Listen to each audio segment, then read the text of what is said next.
میر صاحب آپ کہیے گا آئی ایس پی آر نے یہ جو اسٹیٹمنٹ جاری کی ہے بڑی وضاحت سے اسٹیٹمنٹ جاری کی ہے اور کوئی آپ مجھ سے بہتر جانتے ہیں کہ کوئی بھی اسٹیٹمنٹ ایک یا دو واقعات پر نہیں آتی ہے. جب واقعات بڑھ جاتے ہیں بیانات بڑھ جاتے ہیں اور مجبور ہو جاتا ہے کوئی تو پھر اس طرح کی اسٹیٹمنٹس آتی ہیں. تو کیسے دیکھتے ہیں آپ اس اسٹیٹمنٹ کو؟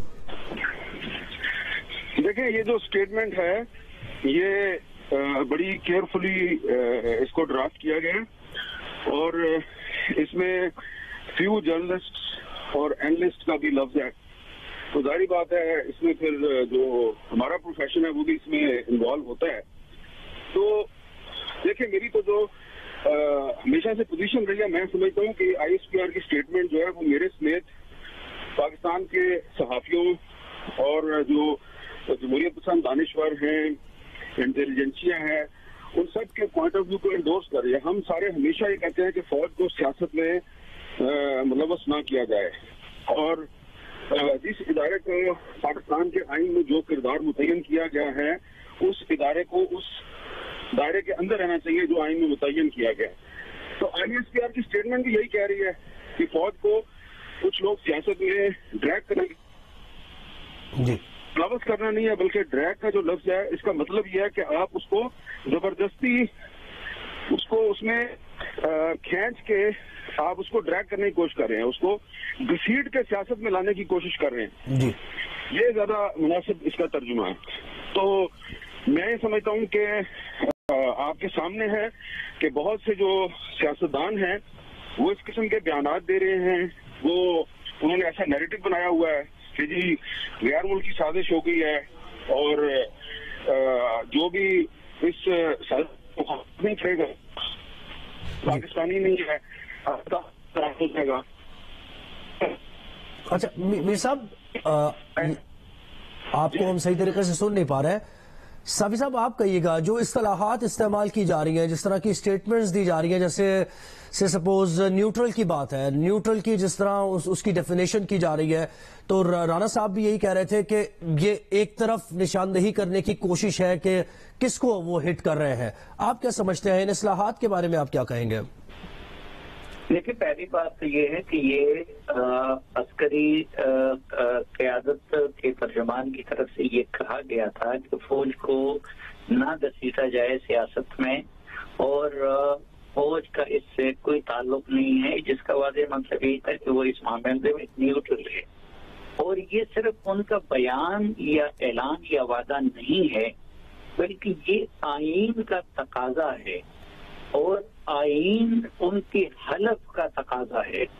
مثلاً ہر فوجی افیسر وہ یہ حلف اٹھاتا ہے کہ وہ سیاست میں فریق نہیں بنے گا, یعنی وہ نیوٹرل رہے گا.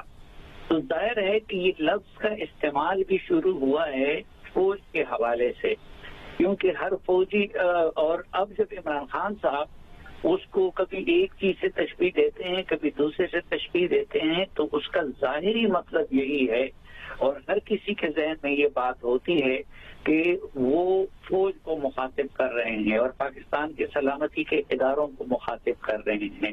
اور ان سے جب وہ فریق بننے کا یا نیوٹرل نہ رہنا کا مطالبہ کرتے ہیں تو بیسیکلی یہ آئین شکنی کرتے ہیں, وہ آئین کی خلاف ورزی کر کے ان سے مطالبہ کرتے ہیں. کیونکہ ایک ادارے کو اگر آئین اس بات کا پابند بناتا ہے کہ وہ ملکی سیاست میں فریق نہیں بنے گا اور وہ ادھر سے مطالبہ یہ کر رہے ہیں کہ وہ فریق بنے, تو یہ تو آئین کے خلاف بالکل سراسر مطالبہ ہے.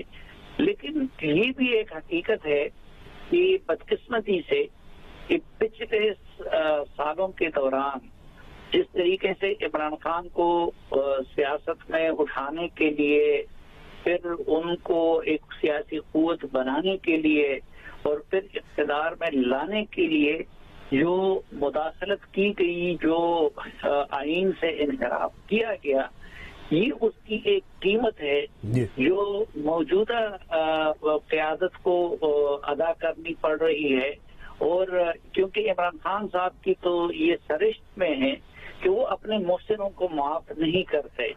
تو ماضی میں تھی کہ گڈ فیتھ کے تحت ان پہ کے لیے اگر فریق بنا کوئی ادارہ یا چند افراد، تو آج عمران خان صاحب اسی خواہش کا اظہار کر رہے ہیں. ان کا مطلب اور مقصد اور مدعا صرف یہی ہے، کیونکہ اپنے تئیں وہ سیاست نہیں کر سکتے، اپنی کہیں وہ حکومت نہیں چلا سکتے، تو وہ یہ مطالبہ بیسیکلی اس کے دل میں یہی ہے کہ فوج ان کے لیے ماضی کی طرح آئین شکنی کرے، اور موجودہ لیڈرشپ اس کے لیے تیار نہیں ہے اور درست کر رہی ہے. یہ قوم کا بھی ان سے مطالبہ ہے، یہ تمام سیاسی جماعتوں کا بھی مطالبہ، یہ آئین کا بھی تقاضا ہے کہ وہ نیوٹرل رہے. ہمارے ساتھ ہی رہیے.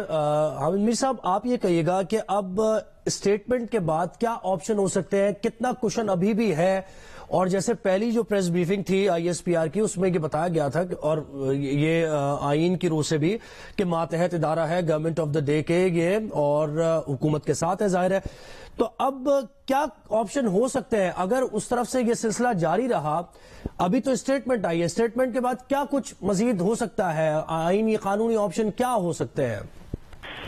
دیکھیں، اس میں آپشن تو کوئی نہیں ہوتا. اس میں ایک طرف پاکستان کا آئین ہے اور دوسری طرف کچھ لوگوں کے سیاسی مفادات ہیں. تو جہاں پہ آئین اور کسی کا سیاسی اور ذاتی مفاد اور ایک دوسرے کے آمنے سامنے آ جائے، تو وہاں پہ تو پاکستان کے ہر شہری کو آئین کے ساتھ کھڑے ہونا ہے. تو میرا خیال ہے کہ پاکستان کے جو آئین پسند حلقے ہیں، جو محب وطن شہری ہیں، ان کے لیے اس سے اچھی بات کیا ہوگی کہ پاکستان کی فوج جو ہے وہ کہہ رہی ہے کہ بھائی خدا کے لیے ہمیں آپ سیاست میں نہ گھسیٹیں. تو اگر فوج کہہ رہی ہے کہ ہمیں سیاست میں نہ گھسیٹیں، تو اس پہ تو آپ فوج کے ساتھ اختلاف نہیں کر سکتے، صرف اس لیے کہ ایک پارٹی جو ہے وہ چاہتی ہے کہ فوج جو ہے وہ آئین کی خلاف ورزی کرتے ہوئے اس کے ساتھ کھڑی ہو جائے.